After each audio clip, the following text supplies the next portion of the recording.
इमरान और चौहान कार में बैठे खास सी तेज रफ्तारी से वेलिंगटन की एक सड़क पर आगे बढ़े जा रहे थे। ड्राइविंग सीट इमरान के पास थी और साथ वाली सीट पर चौहान बैठा हुआ था।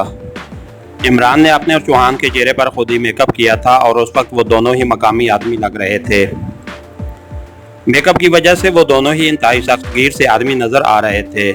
नौमानी और सिद्दीकी काफ़ी पहले कार लेकर कोठी से निकल गए थे, जबकि इमरान उनके जाने के बाद कार लेकर कोठी से निकला था और फिर उसकी वापसी तकरीबन 2 घंटे बाद होनी थी।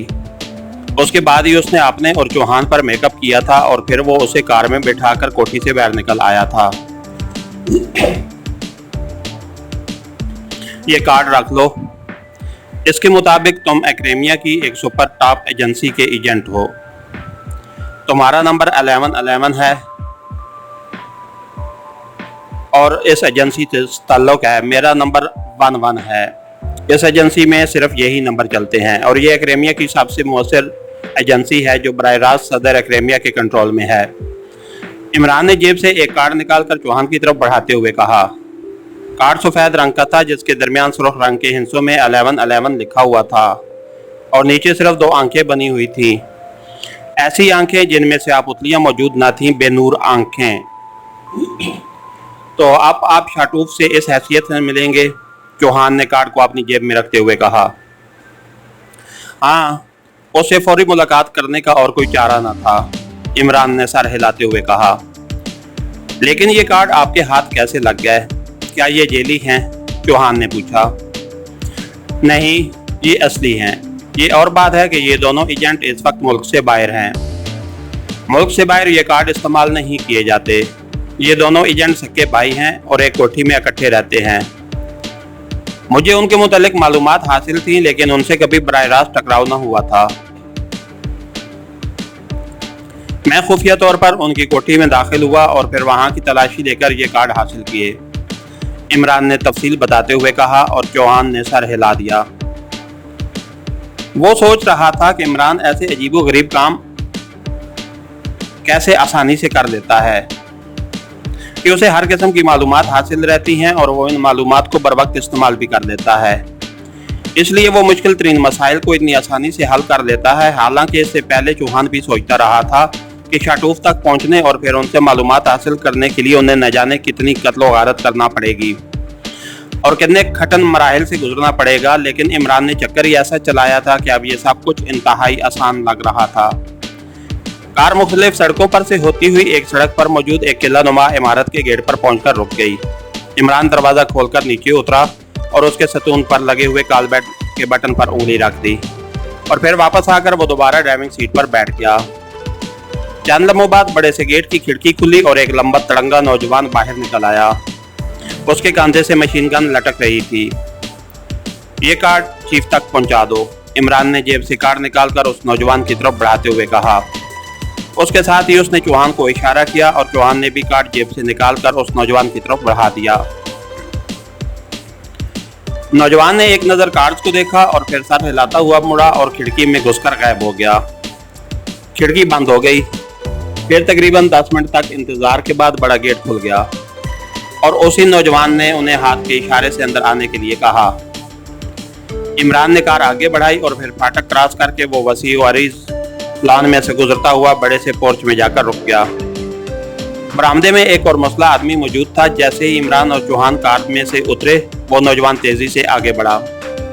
आइए जनाब, मेरे पीछे आ जाइए, नौजवान ने कहा और फिर वो मुड़कर एक राहदारी में घुस गया। वहां से वो एक कमरे में दाखिल हुए तो चौहान ये देखकर चौंक पड़ा कि वहां दीवारों के साथ जदीद तरीन मेकअप वाशर नस्ब थे। इन वाशर के साथ एक आदमी मौजूद था। मेकअप चेकिंग होगी पहले, उन्हें साथ ले आने वाले ने कहा और इमरान ने उस तरह सर हिला दिया जैसे ये उसके लिए रस्मी सी बात हो।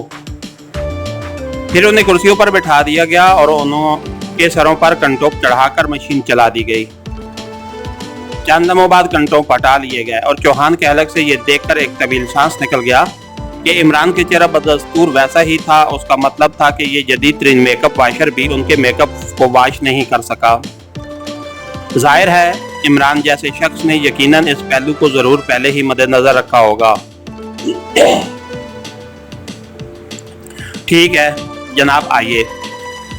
उन्हें ले आने वाले ने मुतमईन से लहजे में कहा और इमरान और चौहान दोनों कुर्सियों से उठ खड़े हुए और फिर वो उस कमरे से निकलकर दोबारा राहदारी में आ गए। अगर आपके पास कोई असला है तो बाहर निकाल लीजिए, क्योंकि आगे जिस राहदारी से हमें गुजरना होगा वहां असला चेक होता है और चीफ के दफ्तर में असला ले जाना मना है। उस नौजवान ने राहदारी के मोड़ पर पहुंचकर कहा। राहदारी यहाँ से दाएं हाथ पर मुड़ रही थी और वहां एक दरवाजा था जो बंद था। उसके ऊपर सुर्ख रंग का बल्ब जल रहा था। हमारे पास कोई असला नहीं है, इमरान ने मकामी लहजे में बात करते हुए कदरे उखड़पन से कहा और चौहान ने भी सर हिला दिया, क्योंकि चलते वक्त इमरान ने खास तौर पर उससे ताकीद की थी कि किसी किस्म का कोई असला साथ नहीं ले। ओके, उस नौजवान ने कहा और दरवाजे की साइड पर मौजूद एक बटन दबा दिया। दूसरे लम्हे बल्ब बुझ गया, वो दरवाजा खुल गया। अंदर एक छोटी सी राहदारी थी जिसमें चले जाइए, आखिर में चीफ का दफ्तर है, नौजवान ने एक तरफ हटते हुए कहा और इमरान सर हिलाता हुआ आगे बढ़ गया।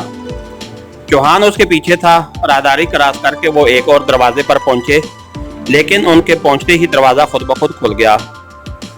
दूसरी तरफ एक खूबसूरत लड़की थी। तशरीफ लाइए, चीफ आपके मुंतजिर हैं, लड़की ने मुस्कुराकर कहा और एक तरफ हट गई। इमरान ने दरवाजा क्रॉस किया तो वो वाकई एक जदीद अंदाज में सजे हुए दफ्तरनुमा कमरे में मौजूद था, जिसके एक कोने में सागवान का दरवाजा था जिस पे शाटूफ चीफ ऑफ स्पेशल एजेंसी के अल्फाज पीतल से बने हुए उभरे हुए हरूफ में चस्पा थे। लड़की ने तेजी से आगे बढ़कर दरवाजे को धकेला और खुद एक तरफ हट गई और इमरान ने अंदर कदम रखा। ये पहले से भी ज्यादा बड़ा कमरा था, जिसके आखिरी हिस्से में एक बड़ी मेज के पीछे एक छोटे सर और भारी जिस्म वाला गेंडेनुमा आदमी बैठा हुआ था। उसकी आंखों में सांप जैसी चमक थी। आइए आइए, मुझे शाटूफ कहते हैं, उस गेंडेनुमा आदमी ने बड़े इखलाक भरे लहजे में कुर्सी से उठकर कहा और मुसाफे के लिए हाथ बढ़ा दिया। 1-1 फ्रॉम सुपर टॉप, इमरान ने मुसाफा करते हुए भारी लहजे में कहा। 11-11, चौहान ने सिर्फ अपना नंबर बताने तक ही इक्तिफा किया और फिर मुसाफा करने के बाद वो मेज के सामने बैठ गए। दोनों के कार्ड मेज पर रखे हुए शीशे में रखे हुए थे। जी फरमाइए, आपने कैसे तकलीफ की? शाटूफ ने उन्हें गौर से देखते हुए कहा। हमारे चीफ को इत्तला मिली है कि आपकी एजेंसी के एक आदमी मिकाले ने गद्दारी की है और इस गद्दारी के नतीजे में अग्रेमिया का कोई कीमती राज बाहर निकल गया है, इमरान ने बड़े ठोस लहजे में बात करते हुए कहा। हाँ, ये दुरुस्त है, मगर उसकी रिपोर्ट मैं आला हुकाम को दे चुका हूं, शाटूफ ने मुंह बनाते हुए जवाब दिया। हमें मालूम है जनाब, लेकिन चीफ ने फैसला किया कि अब ये मिशन सुपर टॉप डील करेगी, इसलिए आप इसकी फाइल हमें दे दें और साथ ही मौजूदा पोजीशन भी वाजे कर दें, इमरान ने कहा। सॉरी, ये मेरे महकमे का मसला है और मैं खुद ही उसे निपटूंगा। आप अपने चीफ से मेरी तरफ से माजरत कर दें। शाटूफ का लहजा काफी तल्ख हो गया था। सोच लें जनाब, हमें तो कोई इतराज नहीं, हम तो आपका पैगाम पहुंचा देंगे। मगर, इमरान ने कहा, अगर मगर कुछ नहीं, जो मैंने कहा आप वही जाकर अपने चीफ को कह दें। अगर जरूरत पड़ी तो मैं खुद सदर से रब्ता करके बात कर लूंगा। वैसे भी केस उनके पहुंचते ही दरवाजा शाटूफ ने मुंह बनाते हुए कहा, खत्म हो चुका है। वो कैसे, जबकि हमारी इत्तला के मुताबिक तो केस आपकी अप्रोच से बाहर हो चुका है, इमरान ने चौंक कर कहा। आपकी इत्तला भी दुरुस्त है और मेरी बात भी। वो आदमी अफंदी जो टार्चर सेल को डाज देकर निकल जाने में कामयाब हो गया था, वो दोबारा पकड़ा जा चुका है और इस बार वो बचकर ना जा सकेगा, शाटूफ ने मुंह बनाते हुए कहा। लेकिन अगर टार्चर सेल उसे कुछ दिलवाने में नाकाम रहा तो ऐसी सूरत में सिगरेट हार्ट जैसा एमराज हमेशा के लिए अक्रेमिया के हाथों से निकल जाएगा। और आप जानते हैं उसके क्या नताइज निकल सकते हैं। इमरान का लहजा भी तल्ख हो गया। मैं आखिरी बार कह रहा हूं कि आप मुझे कोई धमकी नहीं देंगे। अगर आपकी जगह कोई और होता तो इस वक्त वो मुर्दा हो चुका होता। मैं स्पेशल एजेंसी का चीफ हूं, समझे। ये लो अपने कार्ड और जाओ। शाटूफ ने इस बार इंतहाई बिगड़े हुए लहजे में कहा और शीशे पर रखे हुए दोनों कार्ड उठाकर इमरान और चौहान की तरफ बड़े हकारत भरे अंदाज में फेंक दिए। ठीक है, आपकी मर्जी, इमरान ने कहा और झुककर जमीन पर गिर जाने वाला कार्ड उठाया और उसे जेब में रख लिया, जबकि चौहान ने अपना कार्ड मेज के किनारे पर ही रोक लिया था। जाओ और आपने चीफ से कह दो कि शाटूफ अपना बुरा भला खुद समझता है। शाटूफ वाकई बुरी तरह बिगड़ गया था। जैसे आपकी मर्जी, गुड बाय, इमरान ने सर हिलाते हुए कहा और मुसाफे के लिए हाथ बढ़ा दिया। चौहान भी उठ खड़ा हुआ था। थैंक यू, शाटूफ ने वहीं बैठे बैठे मुसाफे के लिए हाथ आगे बढ़ा दिया और फिर जैसे ही उसका हाथ इमरान के हाथ में आया, शाटूफ यकलख्त चीखता हुआ मेज के ऊपर से घिसटता हुआ इमरान के कदमों में आ गिरा। इमरान ने एक ही झटके से उस भारी जिस्म के गेंडेनुमा आदमी को इस तरह घसीट लिया था जैसे कोई बच्चा कागज के बने हुए खिलौने को उठाता है। शाटूफ ने नीचे गिरते ही तड़प कर उठना चाहा, मगर इमरान का हाथ बिजली की सी तेजी से उसकी ऊपर को उठी हुई दोनों पिंडलियों पर जमा और फिर तड़प कर सीधे होते हुए शाटूफ के हल्क से एक कड़ी चीख निकल गई। इमरान ने उसकी दोनों टांगों को ना दो मुखालिफ समतों में रोक दिया था, बल्कि उसके बूट ने जमीन से टिके हुए शाटूफ के सर पर जोरदार ठोकर मारी थी और उसके साथ ही इमरान उछलकर पीछे हट गया और शाटूफ तड़ाम से मुंह के बल जमीन पर गिर पड़ा। उस लड़की को देखो, इमरान ने तेज लहजे में कहा और चौहान तेज तेज कदम उठाकर दरवाजे की तरफ बढ़ गया। शाटूफ ने एक बार फिर उछलकर खड़े होने के लिए कोशिश की। एक लम्हे के लिए वो लड़खड़ाया, मगर दूसरे लम्हे वो खड़े होने में कामयाब हो गया था। मगर उसी लम्हे इमरान का हाथ तेजी से घुमा और उसकी मुड़ी हुई उंगली का हुक ठीक शाटूफ की कनपट्टी पर लगा और इस बार तो उसके हल्क से चीख भी ना निकल सकी और एक बार फिर कटे हुए तीर की तरह पहलू के बल नीचे गिरा और बेहिस्सो हरकत हो गया। इसी लम्हे चौहान अंदर दाखिल हुआ तो बेहोश लड़की उसके कंधे पर लदी हुई थी।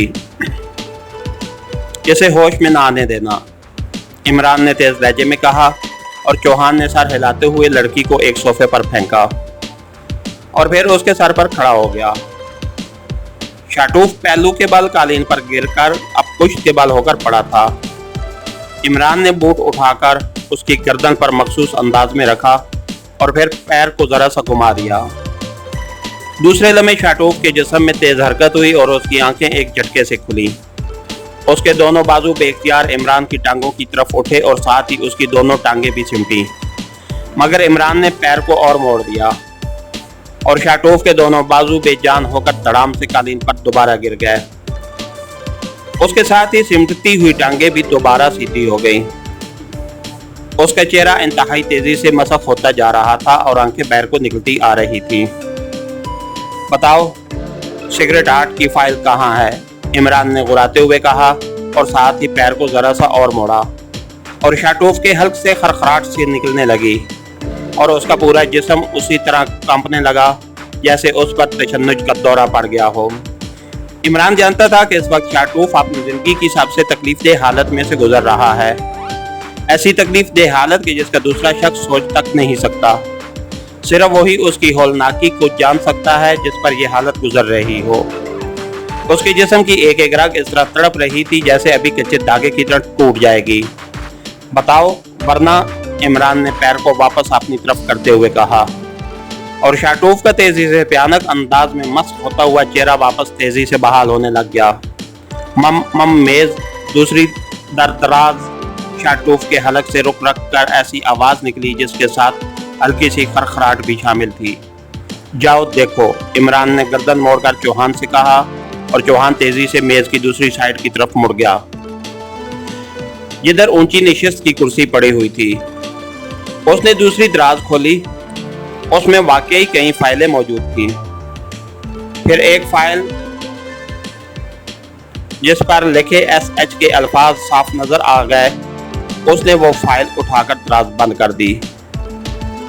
मेज के किनारे पर ऊपर की तरफ बेशुमार मुख्तलिफ रंगों के बटन लगे हुए थे और चौहान ने खास तौर पर एहतियात की थी कि उसका हाथ किसी बटन से ना छू जाए।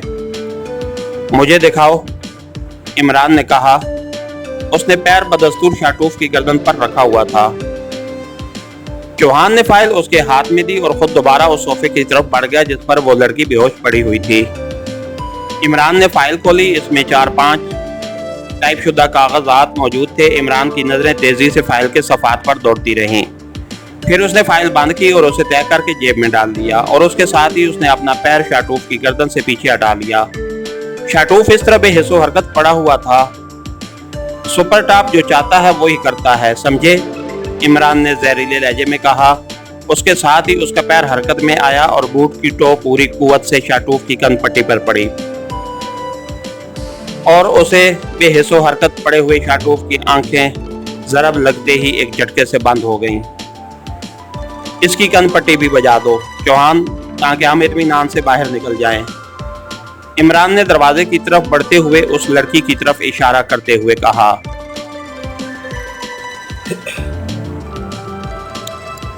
ये अभी 2 घंटों तक होश में ना आएगी, क्यों ना इनका खात्मा कर दिया जाए? चौहान ने कहा। नहीं, इस तरह सूरत हाल बिगड़ जाएगी। अभी झगड़ा सुपर टॉप और स्पेशल एजेंसी के दरमियान रहेगा, लेकिन इनकी मौत से ये वाज़ेह हो जाएगा कि हम जेली आदमी थे, क्योंकि बाहर साहब को मालूम है कि हमारे पास सुपर टॉप के कार्ड थे और जब तक उनका झगड़ा ख़त्म हो, मैं चाहता हूं कि मिशन ख़त्म करके वापस चला जाऊं। इमरान ने कहा और चौहान, जो उसके साथ ही चलता हुआ बाहर वाले कमरे में पहुंच चुका था, ने सर हिला दिया। दरवाज़ा खोलकर वो राहदारी से गुजरते हुए जब उस दरवाजे के पास पहुंचे जहां से उन्हें उस मुसल्ला नौजवान ने अंदर भेजा था, तो दरवाज़ा खुद ब खुद खुलता गया। इमरान और चौहान जब दरवाज़ा क्रॉस करके बाहर आए तो वही नौजवान अभी तक वहीं खड़ा था। आइए जनाब, नौजवान ने उन्हें आता देखकर मुस्कुराकर कहा और इमरान ने सर हिला दिया। फिर वो तीनों एक दूसरे के पीछे चलते हुए पोर्च में पहुंच गए। राग, फाटक खोल दो, उस नौजवान ने फाटक के करीब बनी हुई कोठरी के दरवाजे पर खड़े नौजवान को पुकार कर कहा, जिसने उनसे बाहर निकलकर कार्ड लिए थे। और नौजवान सर हिलाता हुआ साइड वाली कोठरी में गायब हो गया। इमरान ने ड्राइविंग सीट संभाली। चौहान भी साइड सीट पर बैठ गया था और इमरान ने कार मोड़ी और चंद लम्हों बाद वो फाटक से निकलकर बाहर रोड पर आ गए। इमरान साहब, आपने वाकई कमाल कर दिया कि इतनी आसानी से स्पेशल एजेंसी के हेडक्वार्टर में दाखिल होकर वहां से ये फाइल भी ले आए और किसी को शक भी नहीं पड़ा। चौहान ने बाहर आते ही तहसीन अमेज लहजे में कहा, ये सुपर टॉप एजेंसी का कमाल है साहब चौहान, वरना इस शाटूफ तक पहुंचने में हमें न जाने कितने पापड़ बेलने पड़ते। ये कार्ड खसूसी तौर पर तैयार किए जाते हैं और शाटूफ ने उन्हें बाकायदा चेक किया होगा। बहरहाल अब हमने फौरी तौर पर इस मेकअप और इस कार्ड से छुटकारा हासिल करना है, वरना शाटूफ ने होश में आते ही पागल कुत्ते की तरह हमारी तलाश शुरू कर देनी है। जो कुछ उसके साथ हुआ है उसके बाद तो उसने सुपर टॉप का भी ख्याल नहीं करना और जाहिर है सबसे पहले वो सदर ममलिकत से बात करेगा और फिर उनके जरिए ये बात सुपर टॉप के चीफ तक पहुंचेगी तो बात खुल जाएगी कि 11 और 11 तो मुल्क में ही मौजूद नहीं हैं। इमरान ने मुस्कुराते हुए कहा, क्या बराह रास्त शाटूफ चीफ से बात नहीं कर सकता? चौहान ने चौंक कर पूछा। नहीं, वो भी तुम्हारे चीफ की तरह खुफिया रहता है और उसका राब्ता सिर्फ यहाँ के सदर के साथ ही है, इमरान ने कहा और चौहान ने सर हिला दिया। कार इंतहाई तेज रफ्तारी से दौड़ती हुई मुख्तलिफ सड़कों से होकर एक ऐसी सड़क पर मुड़ गई जहाँ साइडों पर घने दरख्तों के जखीरे मौजूद थे। इमरान कार दरख्तों के अंदर दूर तक ले गया और फिर उसने कार के डैशबोर्ड का खाना खोला और उसमें से एक बोतल निकाली जिस पर स्प्रे पंप लिखा हुआ था। बोतल में मौजूद मेलोल भी शफाफ था, साथ ही एक छोटा तौलिया भी मौजूद था। इमरान ने स्प्रे पंप का बटन दबाया तो उसके चेहरे पर उस शफाफ मेलोल की फुहार पड़ने लगी और फिर चंद ही लम्हों में पूरा चेहरा उस मेलोल से भीग गया। इमरान ने बोतल चौहान की तरफ बढ़ा दी और फिर तौलिए से चेहरे को रगड़ने लगा। चंद लम्हों में ही उसकी असल शक्ल सामने आ चुकी थी। ये पानी लगता है, चौहान ने गौर से मेलोल को देखते हुए कहा। लगता ही नहीं है ही पानी, इमरान ने मुस्कुराते हुए कहा और चौहान भी हंस दिया। थोड़ी देर बाद वो भी अपने असल चेहरे में आ चुका था। इमरान कार से नीचे उतरा और उसने कार के अकब में आकर उसकी डिग्गी खोली और उसमें मौजूद एक सूटकेस बाहर निकाल लिया। उसके साथ ही उसने तेजी से अपना मौजूदा लिबास उतारना शुरू कर दिया। लिबास उतारकर उसने सूटकेस खोलकर उसमें से एक बिल्कुल मुख्तलिफ डिजाइन का सूट निकाला और उसे पहनने लगा। चौहान भी अब कार से बाहर आ गया था। तुम भी लिबास बदल लो चौहान, इसमें मौजूद है दूसरा सूट, इमरान ने कहा और चौहान भी अपना लिबास उतारने में मसरूफ हो गया। चंद लम्हों बाद वो दोनों ही बिल्कुल मुख्तलिफ लिबासों में मलबूस हो चुके थे और इमरान ने अपने पहले पहने हुए लिबास की जेबों से फाइल और दूसरा सामान निकाला और उसे मौजूदा लिबास की जेबों में रखने में मसरूफ हो गया। फिर उसने सूटकेस में मौजूद एक मेकअप बॉक्स निकाला और फिर उसके हाथ खास तेज रफ्तारी से अपने चेहरे पर चलने लगे। चंद लम्हों बाद उसने हाथ रोका और मेकअप बॉक्स चौहान की तरफ बढ़ा दिया। तुम मेकअप कर लो, मकामी करना, मैं इस दौरान ये फाइल देख लूं, सॉरी, इमरान ने कहा और फिर कार से टेक लगाकर उसने जेब से फाइल निकाली और उसे खोलकर पढ़ने में मसरूफ हो गया। जैसे जैसे वो उसे पढ़ता जा रहा था उसकी आंखों में शदीद उलझनें नुमायां होती जा रही थी। मैंने कर लिया है मेकअप, उसी लम्हे चौहान की आवाज़ सुनाई दी। कौन है? इमरान ने फाइल से नजरें हटाए बगैर हनकारा पड़ते हुए कहा और फिर चंद लम्हों बाद एक तवील सांस लेते हुए उसने फाइल बंद कर दी। हमें अफंदी का शुक्रगुजार होना चाहिए कि उसके दरमियान में मुलविस हो जाने की वजह से हमें यहूदियों के इस कदर खौफनाक मिशन का इल्म हो गया है, इमरान ने दान पीसने के अंदाज में कहा। कैसा मिशन? चौहान ने चौंक कर पूछा। ये लो, तुम इसे पढ़ो, मैं जरा इस कार और लिबासों से छुटकारा हासिल करने का बंदोबस्त कर लूँ, इमरान ने इंतहाई संजीदा लहजे में कहा और फाइल चौहान की तरफ बढ़ाकर उस सूटकेस की तरफ बढ़ा जिसमें अभी तक कुछ कपड़े मौजूद थे। उसने कपड़े हटाए और नीचे से एक चिपटा हुआ बॉक्स निकाल लिया। उसके बाद उसने सूटकेस बंद किया और उसे वापस डिग्गी में रखकर उसने डिग्गी बंद कर दी। अलबत्ता उसे बंद करने से पहले उसने अपने और चौहान के उतारे हुए लिबास भी उसमें ठोंस दिए थे और मेकअप बॉक्स भी वापस रख दिया था। इमरान साहब, ये तो इंतहाई खतरनाक मिशन है यहूदियों का। ओ खुदा की पनाह, मुसलमानों के मुकद्दस तरीन मकामात और पाकेशिया के एटमी तहकीकाती मरकज, सब कुछ उनकी जद में आ जाता तो क्या अब हमें इसराइल जाना होगा? चौहान ने इंतहाई परेशान से लहजे में कहा। तो तुमने पढ़ा क्या है? आखिरी लाइन नहीं पढ़ी जिसमें लिखा हुआ है कि सीक्रेट हार्ट 01 लेबॉर्ट्री में फाइनल तैयारी के मरले में है, इमरान ने उसके हाथ से फाइल लेते हुए कहा। ओह हाँ, दरअसल मैं तो पहले सफ़हात ही पढ़कर परेशान हो गया था, चौहान ने कदरे शर्मिंदा लहजे में कहा।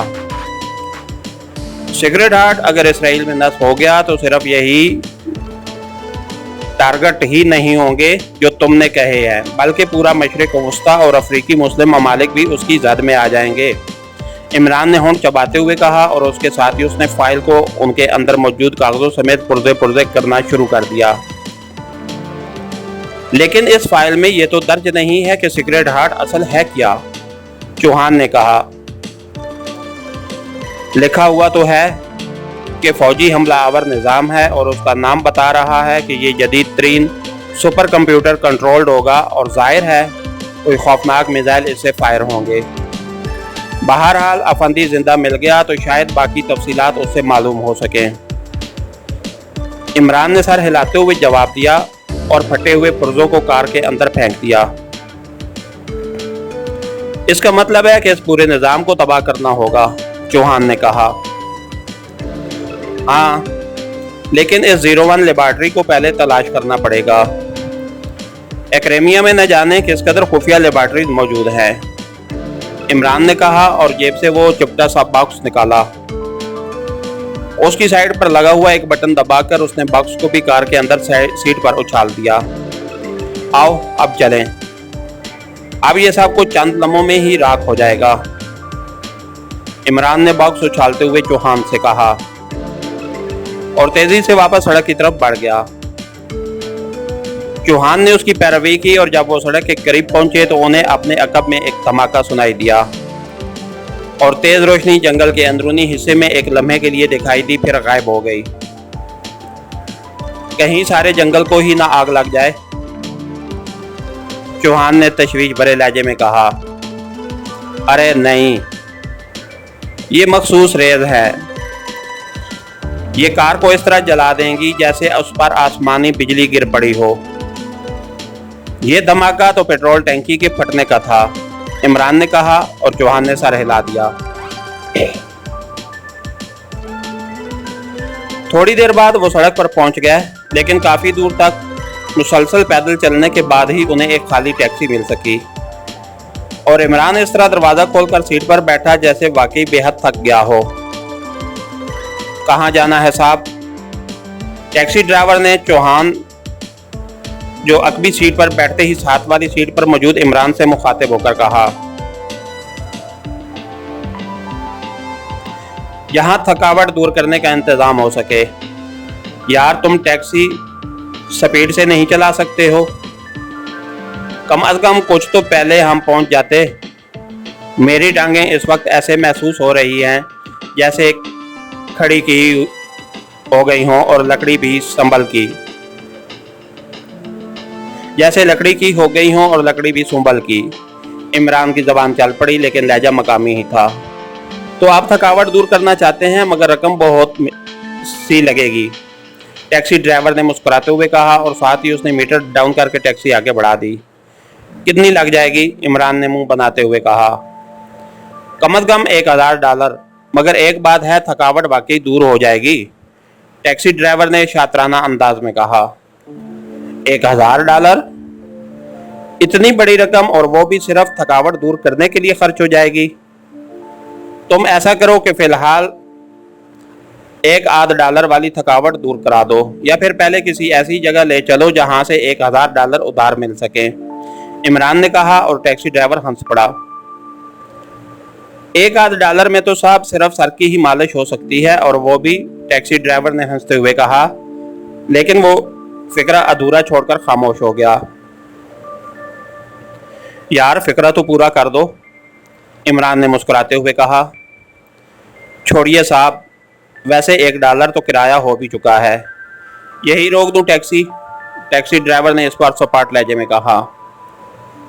जहां $10 हो जाएं वहीं रोक देना, इमरान ने बड़ी बेनियाजी से कहा और ड्राइवर ने सर हिलाते हुए टैक्सी की रफ्तार बढ़ा दी और इमरान ने नशिस्त से सर टिकाकर इस तरह आंखें बंद कर दी जैसे वो वाकई चलते चलते बेहद थक गया हो। शहर की हदूद में दाखिल होते ही टैक्सी ड्राइवर ने मीटर की तरफ देखा और फिर टैक्सी एक तरफ करके रोक दी। लीजिए साहब, $10 हो गए, टैक्सी ड्राइवर ने कहा। अरे इतनी जल्दी?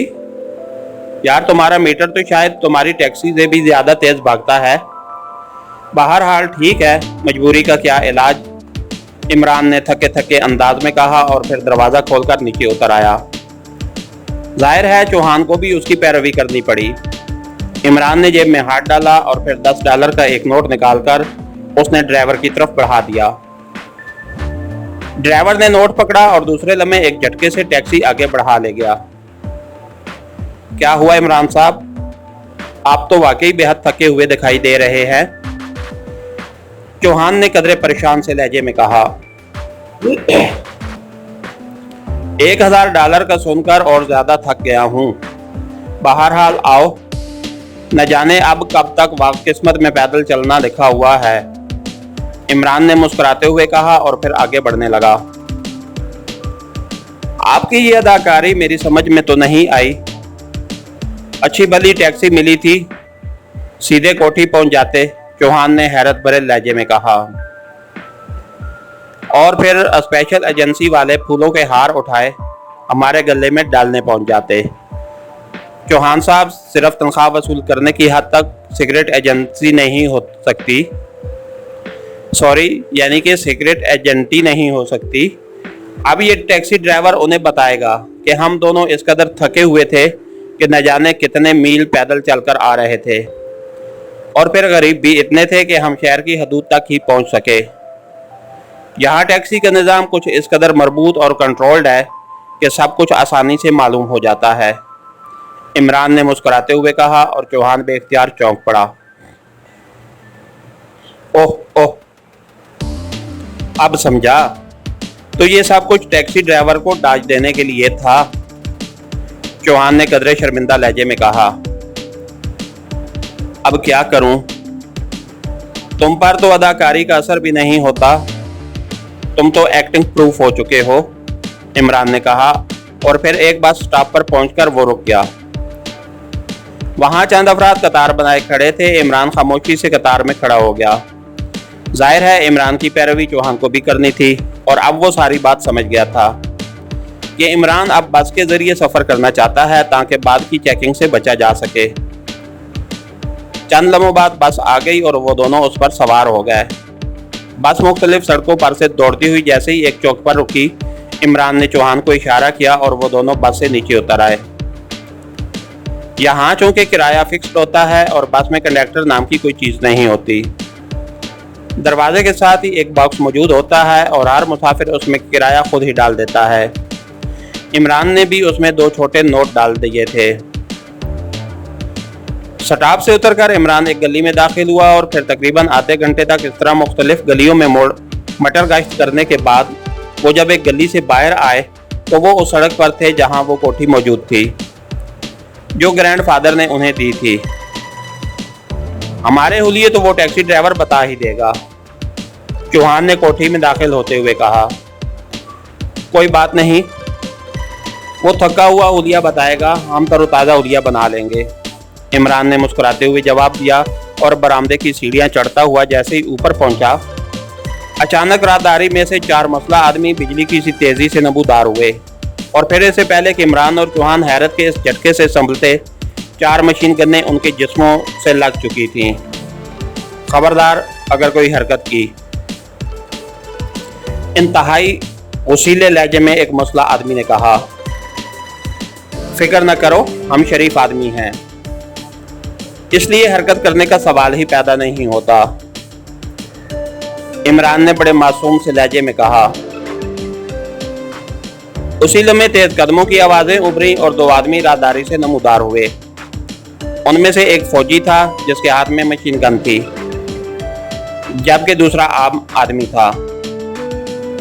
सॉरी प्रिंस, तुम ग्रैंडफादर के मेहमान हो और मैं ग्रैंडफादर का असिस्टेंट साम रियाल्टो हूँ। ग्रैंडफादर तुम्हारा मोतक़िद है, मगर मसला मेरे वतन इसराइल का था, इसलिए मुझे ग्रैंडफादर पर तशद्दुद करके उससे तुम्हारा पता मालूम करना पड़ा।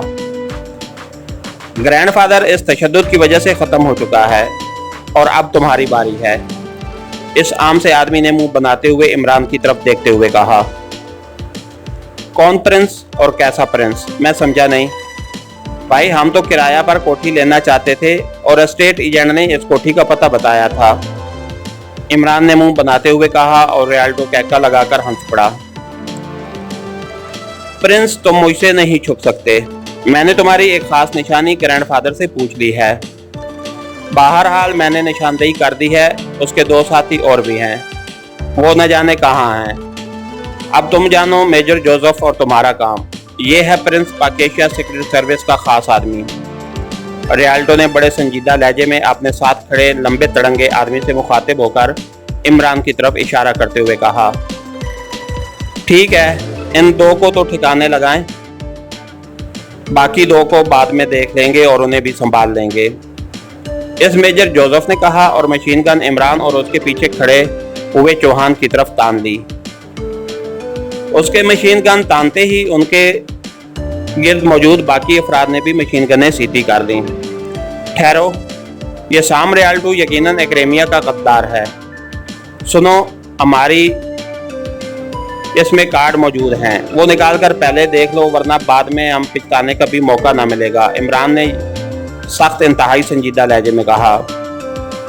मेजर जोसेफ, ये बेहद शातिर आदमी है, इसके आईने में ना आना, साम रियाल्टो ने तेज लहजे में कहा। सुपर टॉप एजेंसी में तेज आदमी ही रखे जाते हैं, अहमक आदमी। मेजर जोसेफ, तुम्हारा ताल्लुक जिस भी एजेंसी से हो, बहरहाल तुम सुपर टॉप के मखसूस कार्ड तो जरूरी पहचानते होगे। इमरान का लहजा इस कदर खुश्क था कि मेजर जोसेफ चौंक पड़ा। Super top? ओह, तो तुम्हारा ताल्लुक सुपर टॉप से है? मेजर जोसेफ के लहजे में इस बार हल्की सी घबराहट उभर आई थी। जो मैं कह रहा हूं वो करो और इस अहमक को निकलने ना देना। इमरान का लहजा और भी ज्यादा सख्त हो गया। मैं कहता हूं ये प्रिंस है, पाकिस्तानी एजेंट। साम रियाल्टो ने एक बार फिर एहतजाज करने के से अंदाज में कहा। खामोश रहो तुम। सुपर टॉप का नाम दरमियान में आ जाने के बाद चेकिंग जरूरी है। ठीक है, आप दोनों हाथ सरों पर रख दें। इस बार मेजर जोसेफ ने ग्रैंडफादर को झटकते हुए कहा और साथ ही वो इमरान और चौहान से मुखातिब हो गया और इमरान ने दोनों हाथ उठाकर सर पर रख लिए। चौहान ने भी उसकी पैरवी की। फिर मेजर जोसेफ के इशारे पर दो आदमी आगे बढ़े और उनके अकब में आकर उन्होंने उनकी जेबों की तलाशी लेनी शुरू कर दी। यस सर, कार्ड मौजूद हैं, दोनों फौजियों ने कहा और एक साइड पर जाकर घूमकर उन्होंने दोनों की जेबों से निकलने वाले कार्ड मेजर जोसेफ के हाथ पर रख दिए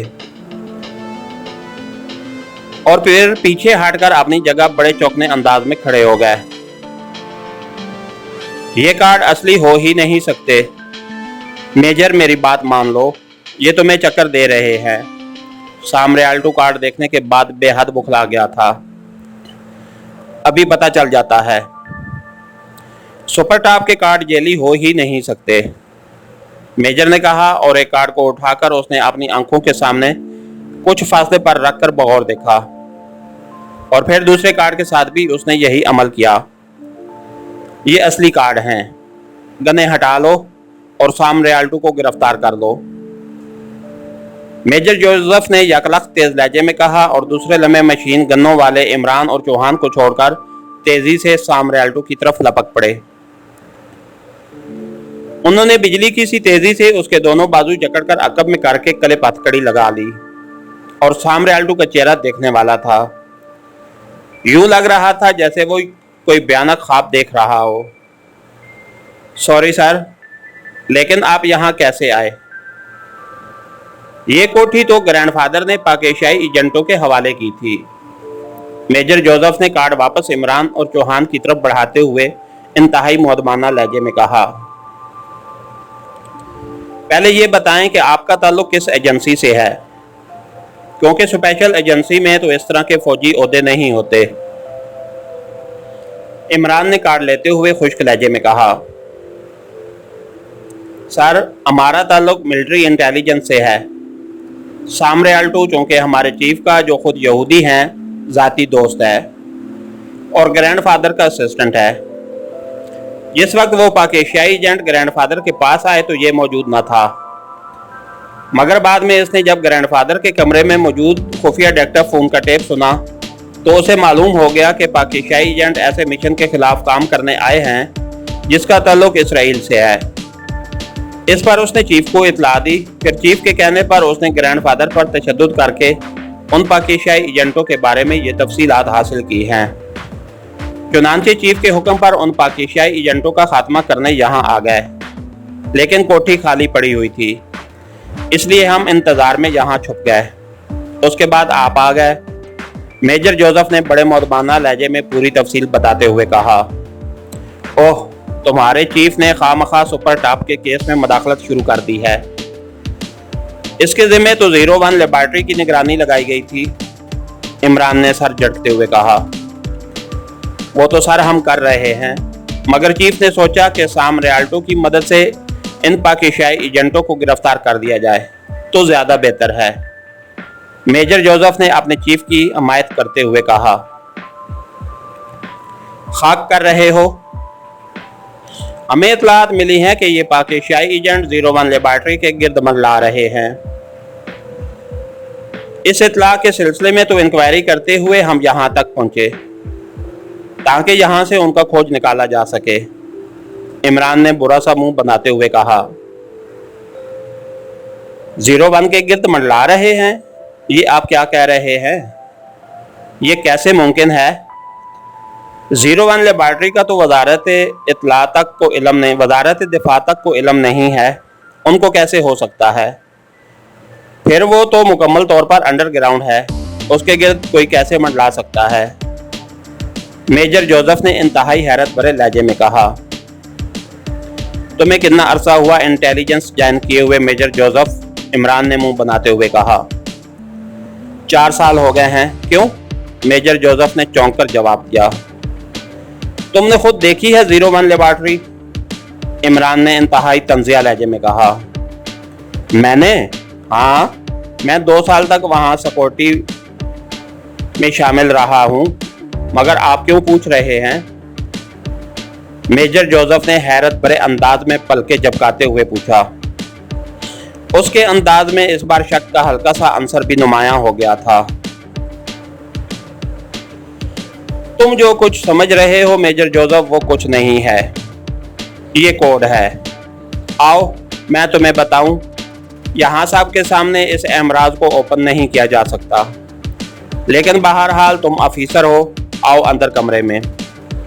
इमरान ने मुस्कुराते हुए कहा और फिर आगे बढ़कर उसने बड़े दोस्ताना अंदाज में मेजर जोसेफ का बाजू पकड़ा और उसे उसी अंदाज में साथ लिए राहदारी में चलता हुआ एक कमरे में दाखिल हो गया।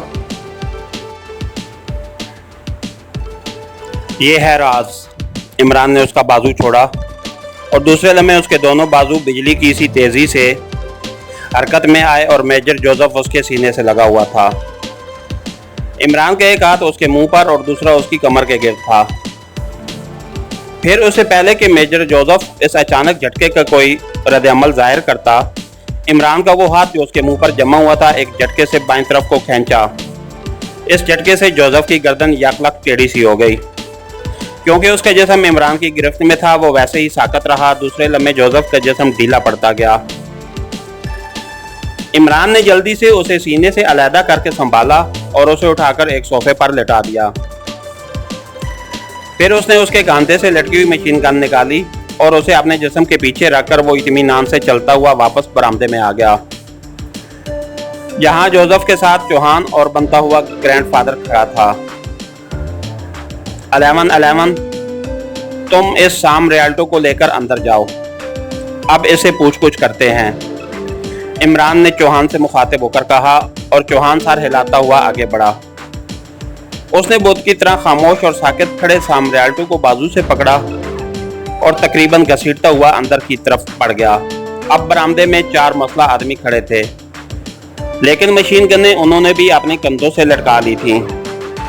तुम्हारे मुतल्लिक हुक्म है कि तुम लोग इधर बड़े कमरे में आराम करो, जाओ, इमरान ने सख्त लहजे में कहा।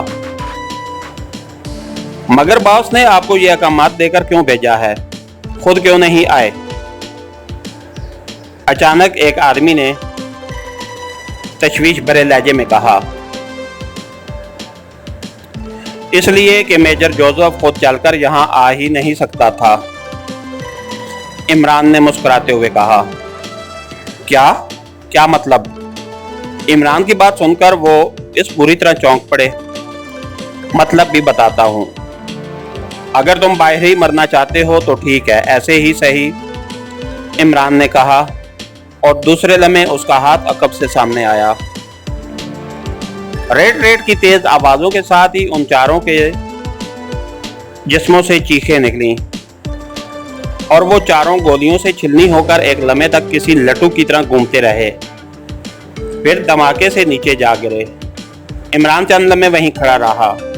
वो इसलिए उन्हें कमरे में भेजना चाहता था ताकि फायरिंग की आवाजें सुनकर कोई पुलिस को ना इत्तला कर दे, लेकिन फिर मजबूरन उसे यही फायर खोलना पड़ा क्योंकि वो लोग मशकूक हो गए थे। और कुछ भी हो, बहरहाल उनका ताल्लुक इंटेलिजेंस से था, इसलिए जाहिर है वो तरबियत याफ्ता लोग होंगे। लेकिन जब चंद मिनट तक कोई रद्द-ए-अमल जाहिर ना हुआ तो इमरान वापस मुड़ गया। ये काम नौ तामीर शुदा थी, इसलिए यहाँ तामीर शुदा कोठियों के दरमियान खासे खाली प्लाट मौजूद थे। इससे फासला काफ़ी बढ़ गया था और फिर एक्रेमिया की सोसाइटी का मिजाज ही कुछ ऐसा था कि हत्ता कोई भी किसी चक्कर में ना पड़ना चाहता था। इमरान जब वापस कमरे में पहुंचा तो सामरियाल्डो फर्श पर बेहोश पड़ा हुआ था, जिसने शायद मौके महल की मुनासबत से उससे कनपट्टी पर ज़रब लगाकर बेहोश कर दिया था, क्योंकि एक कनपट्टी पर नीले रंग का धब्बा साफ नजर आ रहा था। ये अंदर आते ही चीखना चाहता था, इसलिए मैंने इसे बेहोश कर दिया। चौहान ने इमरान की तरफ देखते हुए कहा, अच्छा किया, वरना इसके चीखने से बाहर मौजूद अफराद भी चौंक पड़ते। तुम अब बाहर जाओ और उनकी लाशें घसीट कर किसी कमरे में डाल दो और असला इकट्ठा कर लाओ। मैं इस दौरान इस जोसेफ से 01 लेबॉर्ट्री की तफसीलात मालूम कर लूँ। ये किस्मत से हमारे हाथ लग गया है, वरना इस लेबॉर्ट्री की तलाश में हमें न जाने कहाँ कहाँ धक्के खाने पड़ते। इमरान ने सर हिलाते हुए कहा और चौहान मुड़कर दरवाजे की तरफ बढ़ गया। इसके साथ ही हमारी आज के एपिसोड का इख्तिताम हुआ। कहानीगर चैनल को लाइक कीजिए, सब्सक्राइब कीजिए और बेल आइकन को प्रेस कर दीजिए ताकि हर आने वाली नई वीडियो आप तक बर वक्त पहुँच सके। शुक्रिया।